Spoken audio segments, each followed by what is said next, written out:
तमिलनाडु के कोयम्बटूर से करीबन करीबन 40 किलोमीटर की दूर पर एक कस्बा है। बहुत ही शांत, बहुत ही खूबसूरत, साफ़ सुथरा वातावरण और कोई भी आपराधिक प्रवृत्ति जो है उतनी ज़्यादा वहाँ पे एज सच कभी नहीं पाई गई। पर 24 जनवरी 2019 को एक घटना होती है जिसकी वजह से पोलाची और पूरा का पूरा तमिलनाडु जो है वो हिल के रह जाता है। 24 जनवरी 2019 को पोलाची ईस्ट के पुलिस स्टेशन में एक लड़की अपने भाई के साथ पहुँचती है, वहाँ पे दाखिल होती है और उसके बाद पुलिस को एक घटना बताती है। उस घटना के बताने के बाद, जैसे मैंने आपको कहा, पोलाची शहर की शांति भंग हो जाती है, तमिलनाडु में हंगामा शुरू हो जाता है। 2019 में इस पूरे वाक़ये को चुनावी राजनीतिकरण भी किया गया इसका, उसकी वजह से भी ये काफ़ी प्रचलित हुआ। 6 साल बाद 13 मई 2025 को, यानी कि अभी 2 दिन पहले, एक फ़ैसला सुनाया गया जिसके अंदर 9 दोषी जो हैं, जो आरोपी थे, उनको दोषी पाया गया और उन सभी को आजीवन कारावास सुनाया गया। और आजीवन कारावास एक नहीं सुनाया गया, सब्सिक्वेंट साथ में 4-4, 5-5 जो हैं वो सज़ाएं सुनाई गई, जिसका सीधा सा अर्थ ये लगाया जा सकता है, इन केस कोई कन्फ्यूजन लग रहा हो आपको, तो ये कि उनकी किसी भी तरीके से ना ज़मानत हो सकती है, ना पैरोल मिल सकता है, ना मौत के पहले उनको किसी भी सूरत में बाहर निकाला जा सकता है। आखिरकार इस छात्रा ने, इस 19 वर्षीय छात्रा ने, 20 वर्षीय छात्रा ने आखिरकार पुलिस को ऐसी कौन सी बात बताई थी जिसकी वजह से पोलाची का सारा तंत्र जो है हिल के रह गया था। तमिलनाडु में एक हंगामा मच गया था, इसका राजनीतिकरण किया गया, किस तरीके से लोकसभा चुनाव में इसको भुनाने की कोशिश करी गई और किस तरीके से, ऐसी कौन सी धाराएं थी, ऐसा कौन सा रीज़न था जिसकी वजह से 9 के 9 आरोपियों को दोषी करार दे के ऐसी सज़ाएं सुनाई गई जिसके बाद उनका आज़ादी की सूर्य की एक भी किरण का ग्रहण करना मुश्किल ही नहीं, नामुमकिन है। आज इस वीडियो में आपके साथ शेयर करने के लिए आया हूँ मैं everything that you need to know about, हर वो चीज़ जो आपको पता होनी चाहिए इस पोलाची गैंग रेप कांड के बारे में। तो ज़्यादा समय व्यर्थ नहीं करते, आइए जानने की कोशिश करते हैं कि ये गैंग रेप किस तरीके से अंजाम दिया गया और वो कौन से महत्वपूर्ण सवाल थे जिसके जवाब मैं आपको इस वीडियो में प्रोवाइड करूंगा।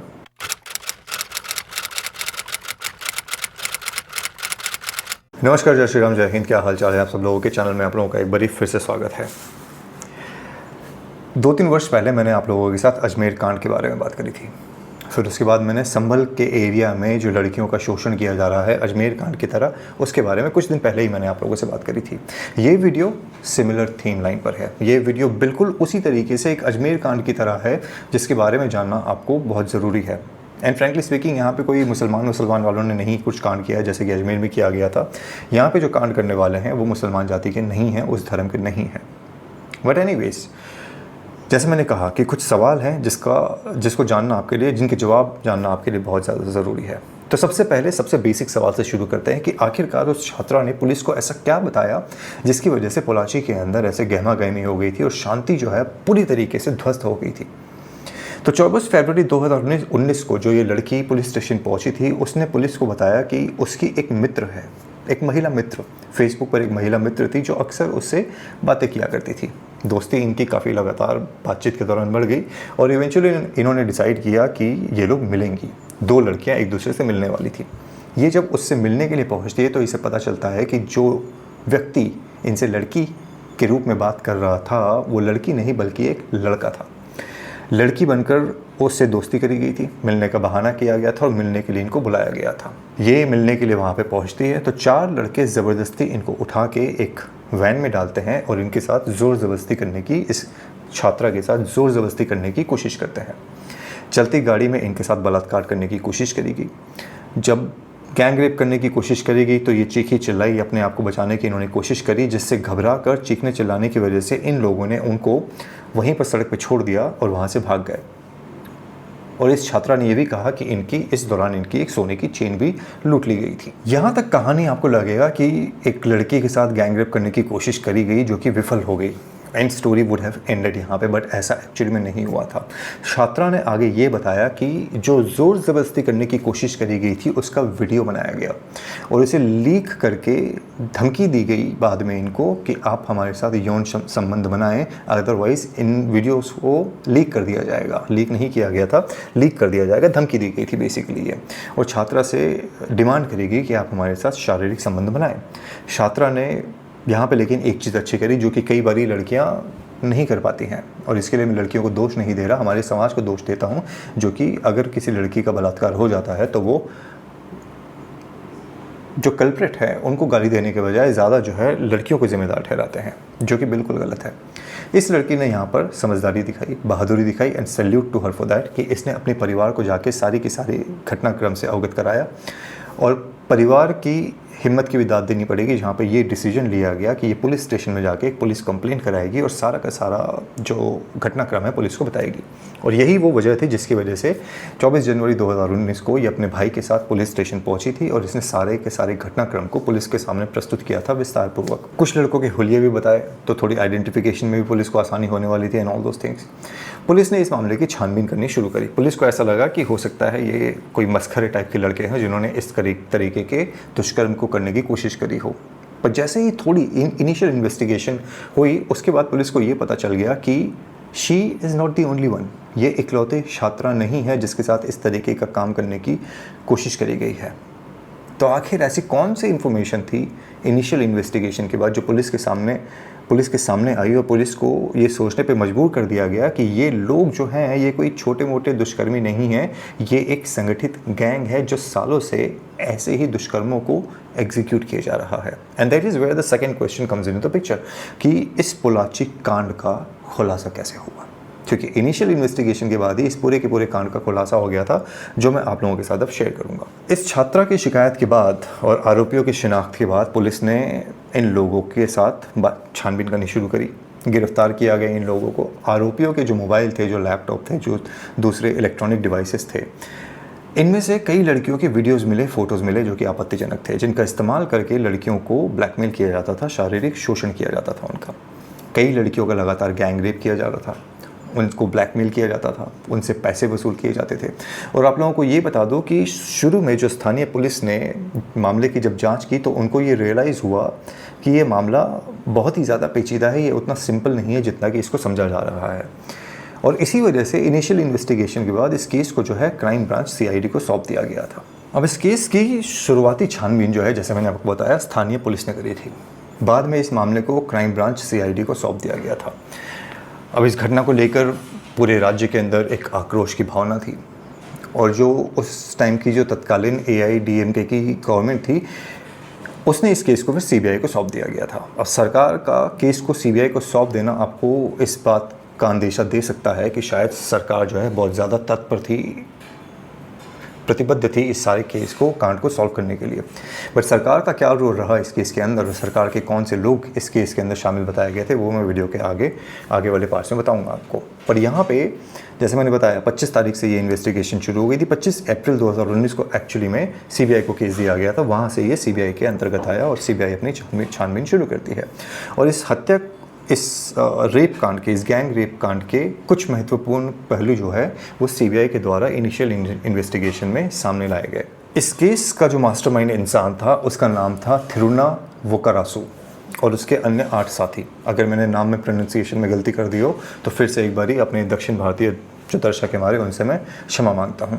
ये एक संगठित गिरोह की तरह काम करता था, जैसे कि मैंने आपको वीडियो के स्टार्टिंग में बताया। ये सभी के सभी 9 आरोपी फेसबुक के ऊपर, इंस्टाग्राम के ऊपर, इन जैसे सोशल मीडिया प्लेटफॉर्म्स के ऊपर लड़कियों के फर्जी अकाउंट बनाया करते थे और फिर लड़की बनकर लड़कियों से दोस्ती की कोशिश किया करते थे। जिन लड़कियों से बातचीत हो जाती थी उनका भरोसा जीतने के बाद उनको मिलने के लिए बुलाया करते थे।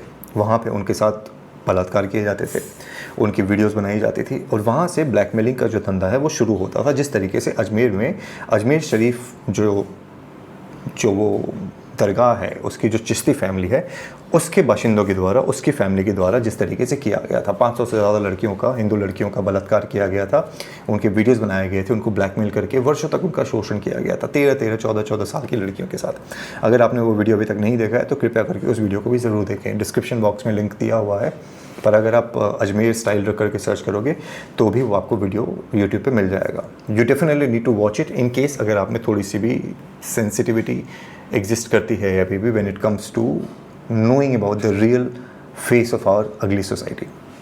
अब जो लड़कियां इनके झांसे में आकर इनसे मिलने के लिए पहुंचती थी तो वहाँ किसी सुनसान जगह पर ले जाके, जैसे मैंने बोला, गैंग रेप किया जाता था, वीडियोस बनाए जाते थे। वीडियोस बनाने के बाद इनको ब्लैकमेल किया जाता था कि किसी को बताना मत वरना वीडियो लीक कर देंगे। दोबारा शारीरिक शोषण करने के लिए ब्लैकमेल किया जाता था, पैसे लेने के लिए ब्लैकमेल किया जाता था और ये कहा जाता था कि सोशल मीडिया पर तो लीक करेंगे ही करेंगे, but just to make sure कि तुम्हारी फैमिली के पास ये वीडियो पहुँच जाए, तुम्हारी फैमिली को ये स्पेशली व्हाट्सएप पे MMS जो है फॉरवर्ड किया जाएगा। अब ऐसी चीज़ों को सुनकर ऑब्वियस सी बात है कोई भी डर जाएगा और ब्लैकमेल के जंजाल में फंस सकता है। मैं काफ़ी दिनों से कोशिश कर रहा हूँ कि अगर आपको ब्लैकमेल किया जा रहा हो तो आपके पास ऑप्शंस क्या है ज़िंदगी में उस सिचुएशन से निपटने के लिए। एक वीडियो बनाने का सोच रहा हूँ उसके बारे में। In case you want me to make a video on that तो कृपया करके ज़रूर बताना। बट देन अगेन जैसा कि मैं अक्सर कहता हूँ कि इस चैनल के ऊपर बॉलीवुड को थोड़ा ज़्यादा सपोर्ट मिलता है, इर्रिस्पेक्टिव ऑफ द फैक्ट कि हम बॉयकॉट बॉलीवुड कहते हैं। जैसे शाहरुख खान वाला वीडियो और उसके पहले भी एक वीडियो बनाया था मैंने, मुझे तो याद भी नहीं है किस चीज़ के ऊपर बनाया था, उसको 10, 12, 15 हज़ार लोगों ने देख लिया, बट सोशल टॉपिक्स को लोग कम देखते हैं। तो अगर इस वीडियो के ऊपर अगर 500 लाइक्स भी आ गए तो मैं ब्लैकमेल वाला वीडियो ज़रूर बनाऊँगा, आप लोगों के साथ ज़रूर साझा करूँगा। अब इंटरेस्टिंग चीज़, सबसे महत्वपूर्ण इन्फॉर्मेशन इस वीडियो के अंदर, अगर आपको लगा कि ये सिर्फ स्कूल की लड़कियां या फिर कॉलेज की लड़कियों को ही टारगेट किया करते थे तो आप गलत सोचते हो। मीडिया की रिपोर्ट्स के अनुसार जो 2016 से 2019 के बीच में जब तक ये कांड पूरा का पूरा चल रहा था सारा का सारा, उस समय स्कूल की छात्राएँ यानी कि माइनर गर्ल्स, कॉलेज की छात्राएँ, वर्किंग वुमेन, हाउसवाइफ्स और कुछ स्कूल के टीचर्स को भी टारगेट किया गया। स्पेसिफिकली उनके वीडियोस बनाए गए और उनका लगातार शारीरिक शोषण किया गया। ये सारा का सारा CBI ने आगे जाके अपनी रिपोर्ट के अंदर फाइल किया था। इस मामले ने, जैसे मैंने बताया आपको, पोलाची को तो पूरी तरीके से झकझोर ही दिया था। तमिलनाडु के अंदर भी एक आक्रोश की लहर आ गई थी जिसमें काफ़ी लोग दे वर डेस्परेट कि उनके सामने अगर ये आरोपी आ जाएँ तो अपने हाथ से ही वो जस्टिस दे दें। और उसका रीज़न भी था क्योंकि एक तो चक्कर समझ में नहीं आता कि किस तरीके से ऐसे आरोपियों को मीडिया से बात करने की परमिशन दे दी जाती है। ऐसे ही एक आरोपी को परमिशन दे दी गई मीडिया से बात करने की और उसका जो स्टेटमेंट था उसकी वजह से लोगों के मन में काफ़ी ज़्यादा गुस्सा था। स्टेटमेंट क्या था? स्टेटमेंट ये था कि मैंने उसको किस करने की कोशिश करी तो उसने मुझे नहीं रोका। यानी एक आरोपी ने किसी एक लड़की को किस करने की कोशिश करी, जब वो उससे मिला था तो उस लड़की ने उसको नहीं रोका, ये उसका कहना है। फिर मैंने उसके कपड़े उतारने की कोशिश करी तो वो आपत्ति करने लगी।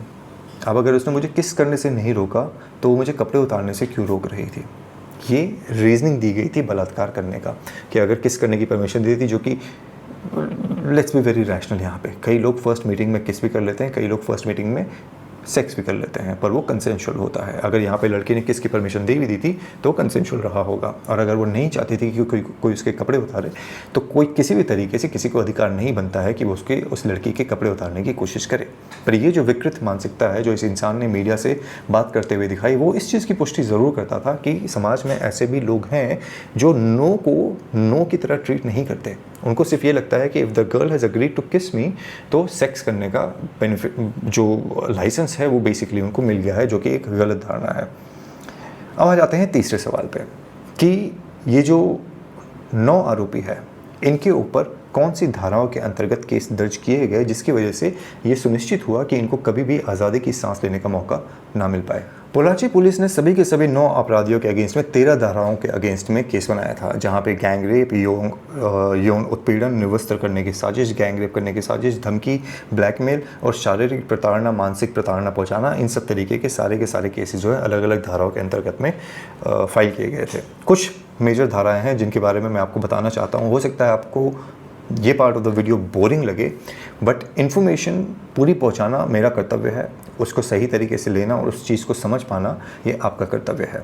तो सबसे पहली धारा जो है वो है IPC सेक्शन 34। IPC का जो सेक्शन 34 है वो बेसिकली ये कहता है कि अगर 2 या 2 से ज़्यादा लोग किसी अपराध को करने की कोशिश करते हैं, साझा इरादा रखते हैं, तो सभी को इक्वल सज़ा मिलेगी। यानी कि अगर 2 इंसान, यहाँ पे कोई अपराध करने वाला था, एक इंसान ने चाहे अपराध ना किया हो पर अगर वो लुकआउट पे था कि कोई आ तो नहीं रहा, कोई देख तो नहीं रहा, कोई चौकीदार तो नहीं आ रहा, इनकेस अगर दूसरा इंसान चोरी कर रहा है तो उसको उतनी ही सज़ा मिलेगी जितनी कि उस इंसान को मिलेगी जो एक्चुअल में चोरी कर रहा था। तो आपकी भागीदारी जो है, आप ये कह के नहीं बच सकते कि पर जज साहब चोरी तो उसने करी थी, मैं तो सिर्फ लुकआउट पे बैठा था। ऐसा नहीं हो सकता है। आईपीसी सेक्शन 34 जो इनके ऊपर लगाया गया, उसके अंदर ये इन दोनों इंसानों के ऊपर, बेसिकली इन 9 इंसानों के ऊपर बिल्कुल एग्जैक्टली सेम तरीके का ट्रीटमेंट किया जाएगा। किसी को भी कम सज़ा किसी दूसरे से नहीं दी जा सकती। फिर आ जाते हैं आईपीसी सेक्शन 376D, यानी कि अगर दो या दो से ज़्यादा लोग अगर किसी महिला का बलात्कार करते हैं तो ये गैंग रेप माना जाएगा। और उसके अंदर ऐसा ज़रूरी नहीं है कि अगर 3-4 लोग अगर उसमें शामिल थे, वहाँ पे 2 ने मान लो रेप नहीं किया, सिर्फ 2 लोगों ने रेप किया, पर बाकी के जो 2 लोग थे वो ये कहें कि जज साहब हमने तो सिर्फ पाँव पकड़े थे, हमने तो सिर्फ मुंह दबा रखा था, हमने तो सिर्फ हाथ पकड़ रखे थे, हमने तो सिर्फ उसको नीचे ज़मीन पे लिटा रखा था, उन लोगों को भी गैंग रेपिस्ट ही माना जाएगा, क्योंकि उन्होंने उन 2 लोगों का साथ दिया जो कि गैंग रेप करना चाहते थे और जिन्होंने गैंग रेप को एग्जीक्यूट किया। यही चीज़ हुआ था रंगा बिल्ला के केस के अंदर, इन केस यू रिमेंबर, जहाँ पे एक छोटी लड़की का बलात्कार किया गया था, 15 साल 14 साल की बच्ची का, और उसके एक छोटे से भाई का 12 साल के लड़के का कत्ल कर दिया गया था। उसमें भी ये दलील दी गई थी कि भाई साहब लेकिन रंगा रेप कर रहा था, बिल्ला रेप कर रहा था, मैं नहीं कर रहा था, सिर्फ वो कर रहा था, इस तरीके की दलीलें दी गई थी। पर सरकार ने उस बात को नहीं माना, कोर्ट ने इस बात को नहीं माना और उनको फांसी की सज़ा दी गई थी। रंगा बिल्ला एक बहुत प्रचलित केस है, अगर आपने वो वीडियो नहीं देखा है तो डिस्क्रिप्शन बॉक्स में आप जाके देख सकते हो। जैसे कि मैंने कहा, ये सोशल इशूज़ हैं, हो सकता है आपको शाहरुख खान जितना इंटरेस्टिंग ना लगे, पर ये केसेस आपके लिए जानना बहुत महत्वपूर्ण है। अगर मैं डिस्क्रिप्शन बॉक्स में डालना भूल जाऊँ तो आप रंगा बिल्ला स्टाइल सर्च करोगे तो आपको वो वीडियो भी मिल जाएगा। अब आ जाते हैं तीसरी धारा के ऊपर, जो है आईपीसी सेक्शन 366। आईपीसी सेक्शन 366 कहता है कि जब किसी महिला का अपहरण करके जबरन उसके साथ अवैध संबंध बनाए जाएं तो इस सेक्शन के तहत में आपको 10 साल की सज़ा हो सकती है और साथ ही साथ जुर्माना भी लगाया जा सकता है। अगली सेक्शन जो इनके ऊपर लगाई गई थी वो थी आईपीसी सेक्शन 354A। 354 के अंदर बेसिकली किसी भी महिला का यौन उत्पीड़न करने, यानी उसको ब्लैकमेल करना, उससे संबंध बनाने की मांग करना, उसको धमकी देना कि अगर ये नहीं किया तो वीडियो लीक कर देंगे एंड ऑल दोज थिंग्स, उसमें आपको 3 से 5 साल की सज़ा सुनाई जा सकती है, कठोर कारावास की सज़ा सुनाई जा सकती है, साथ में जुर्माना भी लगाया जा सकता है।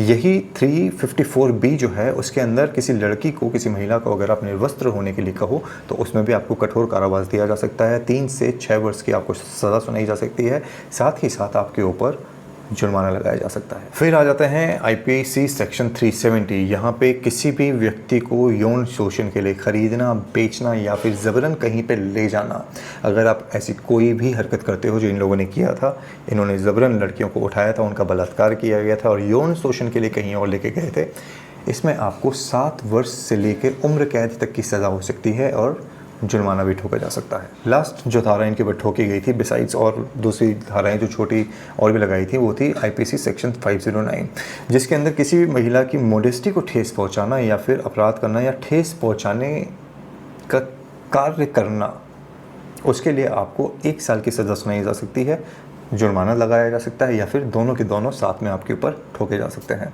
इसके अलावा सभी अपराधियों के ऊपर तमिलनाडु के जो मशहूर TNPHW की धारा 4 जो है, जो महिलाओं के उत्पीड़न के लिए उकसाना या फिर इन सब चीज़ों से रिलेटेड है, सेक्सुअल एक्सप्लॉयटेशन से रिलेटेड, वो लगाई गई थी।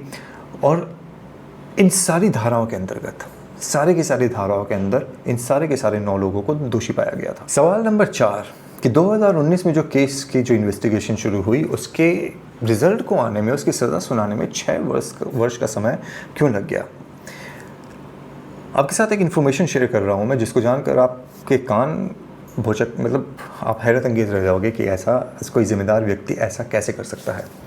लोकल पुलिस पर केस में जांच की लापरवाही का एलिगेशन तो एज इट इज़ लग रहा था। उसका रीज़न क्या है वो भी आपको बताऊंगा। जो AIADMK की जो सरकार थी, उसका जो कनेक्शन था यहाँ पे, उस समय कोयम्बटूर के पुलिस अधीक्षक थे जिनका नाम था R पांडेराजन जी। R पांडेराजन जी एक पुलिस मीडिया से बात कर रहे थे और मीडिया को संबोधित करते हुए उन्होंने गलती से किया या जानबूझ के किया, इस बात की पुष्टि तो आज तक नहीं हुई है, पर उन्होंने एक लड़की की पहचान उजागर कर दी थी। रेप केसेस में कभी भी आप किसी लड़की का रियल नेम मीडिया में ना दे सकते हो, ना मीडिया वाले उसको छाप सकते हैं, पर यहाँ पे नाम बता दिया गया, जिसकी वजह से उस लड़की की पहचान जो है पूरे तमिलनाडु के अंदर उजागर हो गई थी। अब इसके बाद जैसे मैंने बताया, अप्रैल 2019 के अंदर जांच को CBI को सौंप दिया गया था और CBI ने इस केस को 5.5-6 वर्ष का जो समय लिया वो CBI के द्वारा लिया गया था। लेकिन यहाँ पे CBI के ऊपर आप क्वेश्चन करो, उसमें कुछ चीज़ें हैं जो सीबीआई ने अच्छी करी थी, जो मैं आप लोगों के साथ शेयर करना चाहता हूँ। कि जांच में ये सामने आया कि लड़कियों से बातचीत करके उन्हें फंसाने से रेप की वीडियो रिकॉर्डिंग तक, ये सारा का सारा जो काम था, ये बड़े सिस्टमेटिक तरीके से किया जाता था। हर किसी का अलग अलग रोल था। अगर आपको ध्यान हो, जो नेपाल के प्रोस्टिट्यूशन रिंग के बारे में मैंने बात करी थी, उसके अंदर मैंने अलग अलग शब्दावली बताई थी जो आपको, जो अलग अलग लोगों का जो रोल होता है। मुझे नहीं पता आप लोगों ने वो देखा है कि नहीं, पर अगर आप नेपाल स्टाइल रिसर्च करोगे तो आपको वो वीडियो भी मिल जाएगा, जहाँ पे नेपाल में किस तरीके से प्रोस्टिट्यूशन किया जाता है और किस तरीके से ह्यूमन ट्रैफिकिंग करी जाती है, किस इंसान को किस टाइटल से पुकारा जाता है उसके वेरिफिकेशन के लिए, वो सारी की सारी चीज़ें वो यहाँ पे इस केस में भी ऐसे ही किया जाता था। हर किसी का अलग अलग रोल था, लड़की को फंसाने का, लड़की से बात करने का, सोशल मीडिया पर रिझाने का, उससे फिर मिलने का, एंड ऑल दोस थिंग्स। ऐसा ज़रूरी नहीं है कि जिस इंसान ने लड़की बनकर बात करी वही इवेंचुअली मिलता था, वो दूसरे अपने साथी को भी भेज देता था कि ये लड़की आने वाली है, you can catch her and you can rape her. CBI ने केस को सुलझाने के लिए 200 से ज़्यादा दस्तावेज और 400 से ज़्यादा इलेक्ट्रॉनिक सबूत जो है वो इकट्ठे किए। सीबीआई ने 48 लोगों को रजामंद किया था इस केस में गवाही देने के लिए। और आपको ये भी बता दूं कि ये 48 के 48 गवाहों ने जब कोर्ट के अंदर गवाही दी, इनमें से एक ने भी यूटर्न नहीं मारा। ये इस चीज़ की पुष्टि करता है कि सीबीआई ने इस केस के अंदर जो गवाह इकट्ठे किए थे वो कॉन्क्रीट थे, मजबूत थे और दबाव के बावजूद भी वो नहीं पलटे, और उनकी गवाही की वजह से ही इस केस को इसके असल अंजाम तक पहुंचाया गया था। मद्रास हाई कोर्ट के आदेश पर कोयम्बटूर की महिला कोर्ट में 2023 में इसका जो है ट्रायल शुरू हुआ था। तो 4 साल लगे थे ट्रायल शुरू होने में। 1500 पेजेस की चार्जशीट जो है वो दर्ज करी गई थी। जैसे कि मैंने आपको बताया था कि कोई भी गवाह अपने गवाह से नहीं पलटा, and that is the reason why कि डिफेंस के जो वकील थे उन्होंने भी सीबीआई की तारीफ़ करी और ये कहा कि सीबीआई ने इस केस में भली भांति जांच करके मजबूत सबूत पेश किए हैं और इसी वजह से ये केस जो है अपने गंतव्य तक पहुंच पाया था। अब आ जाते हैं हमारे अगले सवाल पे कि कोयम्बटूर की स्पेशल महिला कोर्ट ने इन लोगों को क्या सज़ा सुनाई। तो 13 मई को कोयम्बटूर की जो ये महिला कोर्ट है, इन्होंने इन सारे के सारे 9 आरोपियों को दोषी पाया और 13 धाराओं के अंतर्गत, 13 अलग अलग धाराओं के अंतर्गत इनको दोषी पाया। आरोपियों को 1 से 5 बार, हर एक इंसान को 1 से 5 बार तक की उम्र कैद की सज़ा सुनाई गई। इसके अलावा अलग अलग धाराओं में किसी में 10 साल की, किसी में 7 साल की, किसी में 5 साल की, किसी में 6 साल की, इस तरीके की जो है सज़ा सुनाई गई। इनके ऊपर फाइनेंशियल जुर्माने भी लगाए गए। जो लास्ट सवाल है इस वीडियो का वो है इस सारे के सारे कांड का जो राजनीतिकरण किया गया और AIADMK का इसके अंदर क्या रोल था। नाम, जैसे मैंने कहा, नाम प्रोनाउंसिएट करने में मुश्किल होती है। मैंने निकाल रखा है यहाँ पे एक अपराधी जिनका नाम के अरुलानंदम था।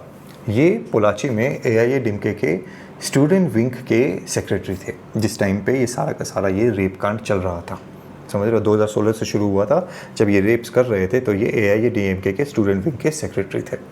अरुणानंदम को CBI ने 2021 में गिरफ्तार किया था और उसके बाद इनको पार्टी से निकाला गया था। यानी कि 2019 में जब खबर सामने आ चुकी थी कि इस इंसान ने रेप किया है, तब से लेकर 2021 तक इस पॉलिटिकल पार्टी ने इस इंसान को अपने पार्टी से बाहर नहीं निकाला था। और 2016 से लेकर 2019 तक ये इंसान लड़कियों का लगातार रेप किया जा रहा था और उनको ब्लैकमेल करता जा रहा था। एक और इंसान था A नागराज, जो कि स्टूडेंट विंग का ही सदस्य था और अरुणानंदम का ही एक क्लोज मित्र था। उसको 2019 में गिरफ्तार कर लिया था।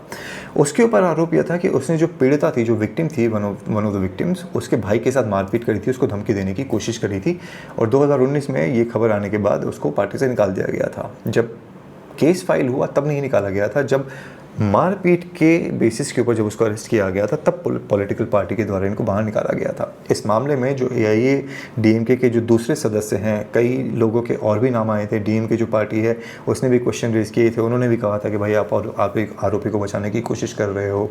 वहाँ से यह आया था कि आप जबरदस्ती राजनीतिकरण कर रहे हो, जो कि कहा जाता है, जो आम स्टेटमेंट होता है हमारे पॉलिटिशियंस का, ये वेंडेटा पॉलिटिक्स है, हमने तो कोई रेप नहीं किया, हमने कोई करप्शन नहीं किया, इन ऑल दोस थिंग्स। ये इतने दूध के धुले हुए हैं कि जब गाय माता भी दूध देती है तो वो भी शर्मा जाती है कि उनका जो दूध है वो सफ़ेद क्यों नहीं है।